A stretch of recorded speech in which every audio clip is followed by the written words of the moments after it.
మరుదనం శ్రీ రామలింగేశ్వర స్వామివారి ఆలయంలోకి వెళ్తున్నాం.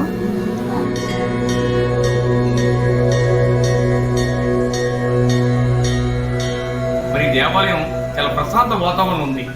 ఇక్కడ అమ్మవారి విగ్రహం చాలా ఆకర్షణీయంగా ఉంది. ఒక పక్క నవగ్రహాలు దేవాలయం, ఒక పక్క సుబ్రహ్మణ్య స్వామి దేవాలయం.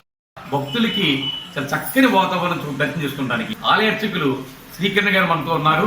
వారితోటి ఆలయ విశేషాల గురించి కనుక్కున్నాం. పార్వతీ సమేత రామలింగేశ్వర స్వామివారి ఆలయం 1880లో నిర్మించారు. స్వామివారితో పాటు ఉండే పార్వతీదేవి దక్షిణాభిముఖంగా ఉండి ఎంతో ఆకర్షణ కలిగి శత్రు సంహారణగా పూజలు అందుకుంటోంది. ప్రత్యేకంగా స్వామివారికి రుద్రహోమము, అమ్మవారికి చండీ హోమాలు, నవగ్రహ హోమాలు కూడా నిత్యము కూడా జరుగుతూ ఉంటాయి. అలాగే ఆలయంలో ప్రతి నెల కూడా మాస శివరాత్రికి స్వామివారికి రుద్రాభిషేకము, నెల షష్ఠికి శ్రీ సుబ్రహ్మణ్యేశ్వర స్వామివారికి అభిషేకము, అలాగే జనవరి నెలలో స్వామివారికి కళ్యాణ మహోత్సవాలు జరుగుతాయి. అలాగే శివరాత్రి పర్వదినము వివిధ కార్యక్రమాలు ఎంతో వైభవంగా జరుగుతూ ఉంటాయి.